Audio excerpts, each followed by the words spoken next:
You'll start Monday under my supervision." The silence in the glass-walled conference room was almost comical. My older brother, Jason, looked at me like he'd just swallowed a lit match. His jaw twitched. His lips parted, but no words came out. "I know," I said coolly, straightening the paperwork in front of me. Wild how things turn out. Just a few years ago, I was the weird, quiet girl he shoved into lockers and laughed at across dinner tables. Now, he was sitting in my office, wearing a crumpled tie and desperation. Behind him, the Chicago skyline looked golden in the morning light. Polished, confident, and calm. That's how I'd built this life. But watching Jason shrink in that leather chair, something in me cracked open. Not hate, not pride, just a deep, echoing awareness. I had won. My name is Elena Carter, and for most of my childhood, I believed silence was safer than speaking. I grew up in Aurora, Illinois, in a house that looked picture-perfect on the outside. White siding, flower boxes under every window, and a welcome mat that lied. Because inside those walls, my voice was either ignored or mocked. Especially by my older brother, Jason. Jason was 3 years older than me, and from the moment I could walk, it felt like his full-time job was to remind me I was beneath him. He was charming, loud, athletic, and confident, the golden boy in everyone's eyes. Teachers adored him. Neighbors smiled when he walked by. Even our parents, especially our parents, treated him like a prize they'd won. And me? I was the shadow. The girl who loved books more than backyard games. The girl who brought home straight A's and science fair trophies, but who never heard, "We're proud of you," unless Jason wasn't around. He bullied me in ways that didn't always leave bruises, but they left scars. He'd say things like, "You were a mistake, you know that?" Or, "Try not to embarrass me at the party, nerd." Sometimes it was worse. He'd hide my homework, tear pages out of my sketchbooks, lock me out of the house just to hear me cry. And when I'd finally run to my parents, desperate and red-faced, their response was always the same. "He's just teasing. Don't be so sensitive, Elena." That phrase. I grew up believing that sensitive was something broken in me. That if I had just been tougher, louder, prettier, maybe they would have listened. Maybe they would have loved me like they loved him. I found refuge in 2 places, the public library and my grandmother's garden. My grandmother, Joan, was the only person in my world who seemed to see me, really see me. Every Sunday afternoon, she'd pour me a cup of chamomile tea, and we'd sit among her rose bushes as she'd teach me how to prune them. "Roses look delicate, Elena," she once said, snipping a thorny stem, "but they grow stronger after every cut. You will too." She never raised her voice. Never asked me to be louder or more likable. She just let me be me, and somehow in that space, I began to believe I wasn't broken after all. By the time I turned 18, I had learned how to shrink. I had learned how to walk quietly, how to keep my thoughts inside, how to survive under someone else's spotlight. Jason graduated and went off to college on a football scholarship. I stayed close to home, enrolled at a local university for business and technology. I got a job at a cafe, saved every dollar, studied late into the night. While Jason partied his way through college, I was building something in silence. It wasn't glamorous. I didn't have a car or branded clothes. I rode the bus to my part-time internship at a local tech startup and wore the same 3 pairs of slacks to school. But every line of code I wrote, every class I aced, every dollar I saved, it was mine. I was slowly building a life that couldn't be mocked or destroyed. Jason came back home briefly after college, unemployed and cocky as ever. He strutted through the house like nothing had changed. One night at dinner, while I talked about a business project I was excited about, he interrupted me with a snort. "Wait, you think you'll run your own company one day?" "You? Elena, be real." He laughed. My father laughed. Even my mom smiled and shook her head like I'd just told a fairy tale. That night, I cried quietly in the bathroom until my eyes stung. Then I looked in the mirror and whispered to myself, "I'm going to be more than he ever imagined. Just watch me." I graduated at the top of my class. I landed a tech analyst role at a rapidly growing software company in Chicago. The office was sleek, the pace was fast, and I loved every second of it. Within 2 years, I was promoted to project lead, then to team manager. When the company merged with another mid-sized tech firm, I was chosen to lead the integration division, a position that required someone detail-oriented, emotionally intelligent, and quietly commanding. Me. And here's the twist of fate the universe handed me like a gift wrapped in irony. Jason, now divorced, drowning in debt, and job-hopping through failed sales gigs, applied to our company after the merger. He didn't know I worked there. He definitely didn't know I was the one reviewing his resume. I stared at his name on my screen. Jason Carter, sales applicant. There was a part of me, small but loud, that wanted to delete the file. That wanted to hold all the hurt and hurl it back at him with rejection. But another part of me, the part Grandma Joan had cultivated among roses, wanted something more powerful than revenge. Control. Dignity. Strength. I flagged his resume for an interview. I sat in on the panel, camera off during the Zoom call. He didn't recognize my name on the bottom of the screen. I watched him stumble through buzzwords and bravado, trying to be impressive. And when HR sent me the final approval form, his offer letter, I signed it with a calm, steady hand. Because I wasn't done.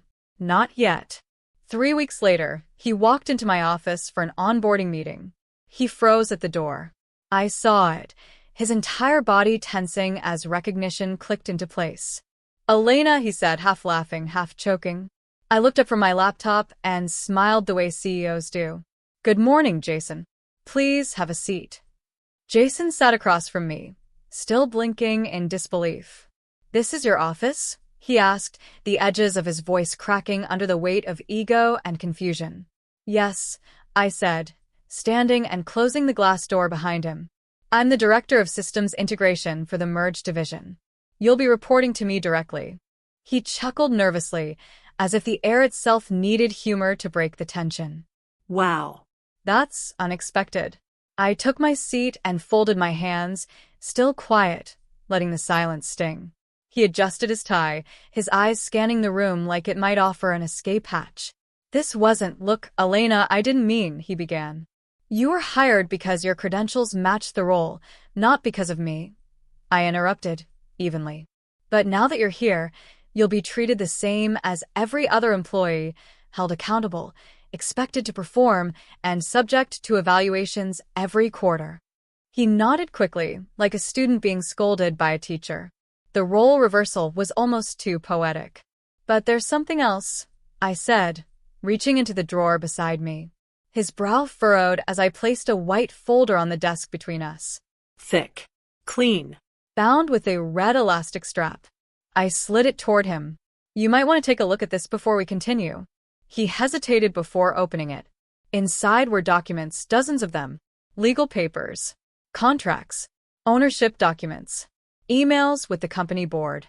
A printed copy of the merger integration blueprint, with my name at the top as project architect. What is this?" he mumbled, flipping through the pages. "It's everything I've built over the last 7 years," I said calmly. "From my promotion history, to equity awards, to the merger clause that gave me majority decision-making power in this division." His face changed color. First red, then pale. I didn't know." Of course you didn't," I said. "Because while you were busy calling me a mistake, I was becoming someone you'd have to answer to." I stood slowly, circled around to stand beside him. "Jason, I'm not showing you this to humiliate you," I said, voice low. "I'm showing you this so you understand something. This isn't a game. You're here because you need this job. But you're only staying if you can respect the people around you, including me." He stared at the folder like it might burn his hands. "But we're family," he said weakly. I tilted my head. "Were we?" Because I don't remember family making their little sister cry in locked bathrooms, or turning every dinner into a stage for cruelty. He didn't respond. I could feel him unraveling in real time, his pride crumbling like old brick. I wanted to feel vindicated, triumphant, but mostly I felt still. I walked back to my desk and sat again. "I'm not here to destroy you, Jason. But I won't protect you either. Earn your place or lose it. It's entirely up to you." He slowly closed the folder and looked up at me, shame clouding every feature on his face. I understand. And for the first time in my life, he meant it. Later that day, I took the folder back to my apartment, a sleek loft just south of downtown. I placed it in the fireproof safe behind the bookshelf, alongside a few other mementos of my climb, my first offer letter, Grandma Jones' last handwritten note, and a photograph of the two of us in her garden. "Grow stronger after every cut," she had written.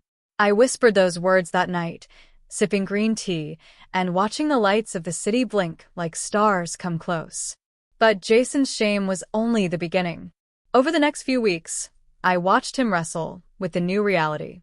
He kept his head down in meetings, nodded when I spoke, and worked late, too late, almost like he was trying to prove he belonged. He even stopped trying to call me sis. Still, the tension hovered, especially among the other staff, many of whom didn't know about our past, or worse, were beginning to guess. Then one morning HR called me.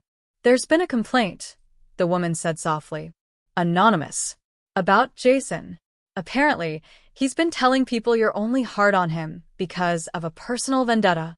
I didn't respond for a long time. When I finally did, I said, "Let's schedule a mediation meeting. Today." The meeting was scheduled for noon. He walked in trying to look innocent. But I'd seen that look before, the same one he wore when we were kids, and he denied stealing from my backpack. This time, though, I had proof. I slid a printout across the table, an internal Slack message between Jason and another employee. "She's just being AB*H because I used to tease her. It's pathetic." His face went red again. He tried to speak, but I raised a hand. "You have a choice," I said. "You can apologize publicly to the team and start over, or we escalate this to formal disciplinary action." He swallowed. "You'd really do that to your own brother?" "You're not my brother when you treat me like trash," I said coldly. "You're just another employee jeopardizing the culture I've worked years to build." His shoulders slumped. "I'll apologize." Good. That evening, he stood in front of the team at the weekly wrap-up meeting and did it. He cleared his throat and said, "I want to apologize to Elena and to the rest of the team. I said some things I shouldn't have. I let my pride get in the way of being respectful. That won't happen again." Nobody clapped, but everyone nodded. And I knew, deep in my bones, something had shifted. For the first time, Jason was learning what accountability felt like. And I was learning what it meant to lead, not just in title but in strength. A week after Jason's public apology, my mother called me out of the blue. I hadn't spoken to her much in the last few years, just polite birthday greetings and holiday messages. I had drawn those boundaries on purpose. But that day, her voice on the phone felt unusually warm. Too warm. "Elena, sweetheart," she began. "Your brother told me he's working with you now. I just wanted to say how proud we are of both of you." I didn't answer right away. It wasn't like her to reach out unless there was something she wanted. "I heard you embarrassed him in front of everyone," she continued, trying to chuckle. "You know how sensitive he is. Maybe try to be a little kinder, There it was. The twist. The guilt. "Mom," I said calmly, "I'm running a company, not a playground. Jason lied about me to my team. He was lucky I didn't fire him." Her tone changed. "He's your brother, Elena. He made mistakes, sure, but don't punish him forever." "I'm not punishing him," I said. "I'm holding him accountable, something no one in this family ever did." A long pause. Then, "You've changed." I almost laughed. That's the idea. Over the next month, the manipulation kept coming, but in subtler ways. Jason began doing his job well. Too well. Bringing in clients, staying late, offering to help on things that weren't even his responsibility. He smiled in meetings, nodded enthusiastically when I spoke.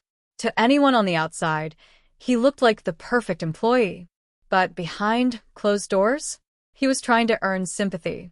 I overheard him one evening near the break room, whispering to another colleague, "She's got it out for me. It's been like this since we were kids. She always wanted to one-up me." When he noticed I was nearby, he went quiet. I walked straight up to him and said, loud enough for everyone around to hear, If you want to have a conversation about your performance, my office is always open. But if you keep spreading false narratives, we'll have to involve HR again. This is your only warning. He gave a tight smile. Of course, Selena. But his eyes said everything. He hated that he wasn't in control anymore. The real storm hit when our parents came to visit. I had invited them months ago to attend our annual investors pitch gala, thinking it would be a professional milestone worth sharing. They arrived at the venue, Mom in a beige shawl, Dad in his best golf jacket, and greeted Jason with hugs and admiration. "Oh, our boy looks so handsome," my mother beamed. I stood at the entrance waiting, wearing a tailored navy suit. When they saw me, their energy dipped. "You look nice too, Elena," Dad said, as if it were an afterthought. Jason clung to them all night, introducing them to people like he was the company's golden ambassador. At one point, I heard him whisper to our mother, "She's only here because the board wanted a diversity figure." I stepped up beside them, smile cold and thin. "That's an interesting theory, Jason," I said.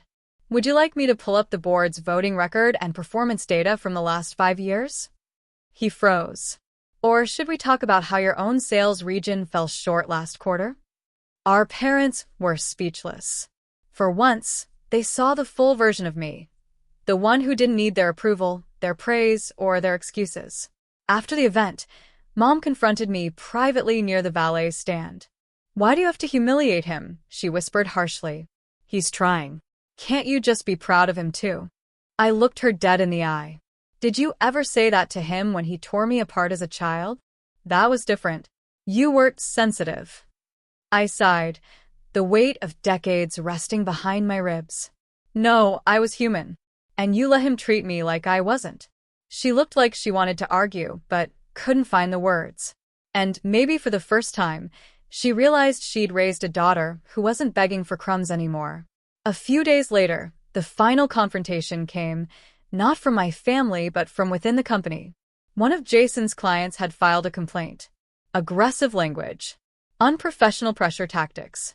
A phone call where he allegedly implied we were desperate to keep clients and would do whatever it takes. It was the last straw. I called him into my office again, this time with the head of HR present. He knew. From the moment he stepped in, he knew this wasn't like the other meetings. "Sit down, Jason," I said. He stayed standing. "I didn't mean it like that. You know how clients twist things." I slid a transcript across the table, voicemail records from the client's assistant. "I've reviewed everything. You crossed the line. Not just as my employee, but as a representative of this company." He looked at me with eyes wide and wild. "So what? You're gonna fire me now? Your own brother? That's what this is about, right? Revenge." I stood. "This is about integrity. You've broken policy, created a hostile work environment, and lied to protect your own ego. You're not being fired because you're my brother. You're being fired because you're unfit to represent this company." He was shaking now. "Please, Elena, don't do this. I need this job." For a brief second, the child in me, the one who once wanted so badly to be accepted by him, almost wavered. But I looked at the woman I had become. The one who had built every brick of her life from scratch, without his help. And I said calmly, "Then you should have thought about that before treating people the way you did." He walked out that day, quiet, eyes lowered, pride in tatters. There was no storm, no shouting, just the cold, echoing silence of consequences finally arriving. And me? I exhaled for what felt like the first time in years. After Jason left the company, there was an odd stillness in the office for a while. Some people whispered, some stared. A few, especially those who had known him longer, avoided eye contact with me altogether. But the silence wasn't uncomfortable, it was clean. Like the air after a storm. Like the sky after thunder finally stops rumbling. One of the junior associates, Maya, knocked on my door a few days later. "Hey," she said shyly. "I just wanted to say thank you." I blinked. "For what?" She hesitated, then stepped in. "For standing your ground. I know it couldn't have been easy. A lot of us noticed the way he treated you, and the way he tried to act like he was running things. You handled it with so much grace. It caught me off guard. That word, Grace. All my life, I thought power came from proving people wrong, loudly. But maybe real power wasn't loud at all. Maybe it looked exactly like this. Holding the door open for yourself, then choosing who you let in. A week later, I got a message I never expected. It was from Jason's wife, Michelle. We hadn't spoken in over a year, mostly because she distanced herself from all family drama. But her message was short, direct, and clear. Can we talk? We met at a quiet coffee shop in Williamsburg. She looked tired, but relieved. Jason told me what happened, she said, wrapping her hands around her mug. I'm sorry. For everything. I should have stood up for you years ago. I didn't say anything at first. I just listened. He's been difficult, she admitted. He lost his job, and now he's trying to spin it like you always had it out for him. But I told him I saw what he did. I saw how he talked about you. And how he made you feel small. Her voice broke, and I saw something shift in her. Something I remembered from a long time ago. That same tired ache of someone who has spent years making themselves smaller for someone else's comfort. I'm leaving him, she whispered. I can't do it anymore. And I don't want my daughter growing up thinking this is what love looks like. A pause. A breath. I just wanted to say that watching you, what you did, it gave me courage. I reached across the table and touched her hand. Not with judgment.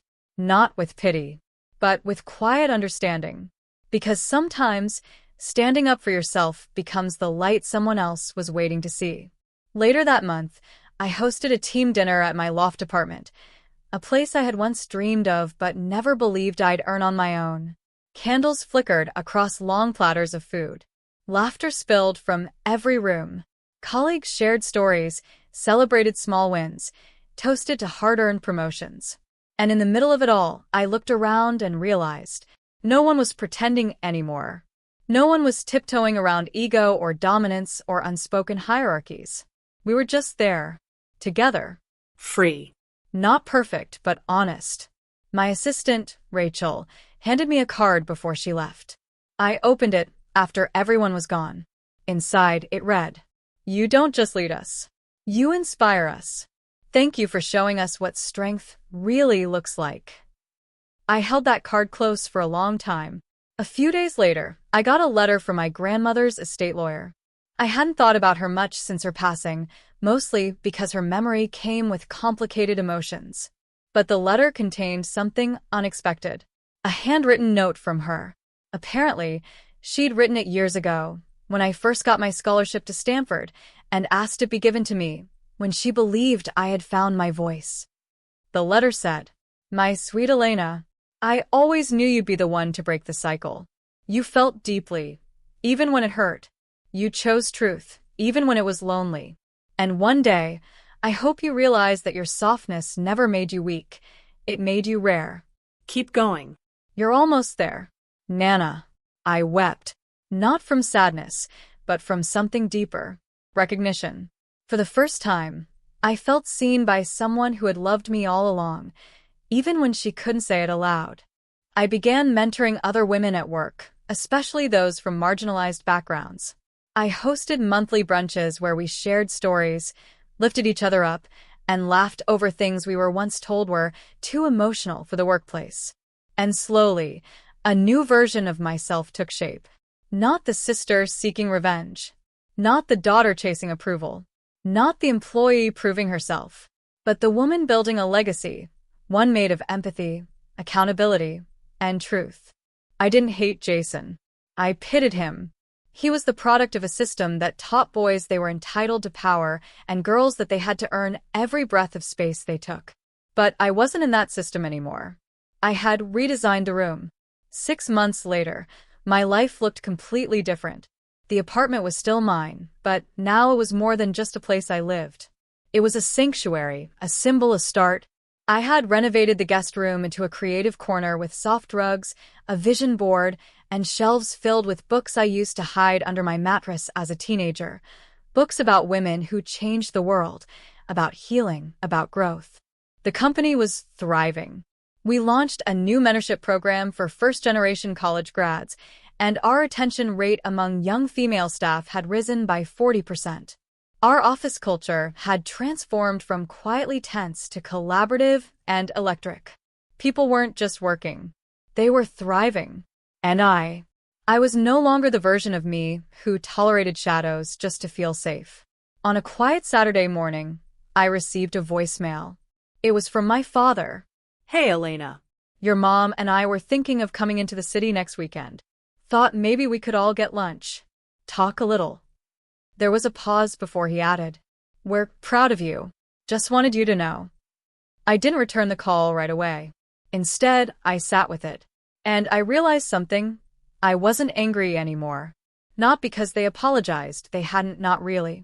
Not because I forgave everything, some wounds don't need to be reopened to heal. But because I didn't need their approval to feel complete anymore. That same week, I visited my grandmother's grave. I brought sunflowers, her favorite, and a small framed photo of me from the Stanford graduation. She couldn't attend. I laid it next to her headstone and whispered, "You were right. I found my voice." And for the first time, I wasn't just visiting her with grief. I was visiting her with pride. Later that month, Michelle and I co-founded a nonprofit called Second Light. It was a small foundation to help women leaving emotionally manipulative relationships reestablish their lives through housing, career coaching, and community. At the launch event, she stood next to me with our daughters playing in the background, their laughter dancing between the flower-covered tables and gently flickering string lights. The theme of the night was, "The future isn't inherited, it's built." And as I looked around at the women there, some tearful, some laughing, some holding their children tightly, I knew. This was the revenge I never knew I wanted. Not Jason's downfall. Not proving myself to anyone. But rising so high that the old pain couldn't even reach me anymore. A journalist who attended the event pulled me aside. "You've built something remarkable," she said. "If you could give one piece of advice to someone who feels like their family will never change, what would it be?" I thought for a second. Then I smiled. "Let them stay the same," I said. "And change yourself so much that they have no choice but to meet you in your new world, or be left behind." She wrote it down with a slow, thoughtful nod. And I thought back to that frightened version of me. The girl in the basement. The girl hiding under blankets after being laughed at by her brother for crying too easily. The one who once thought silence was survival. She didn't survive. She transformed.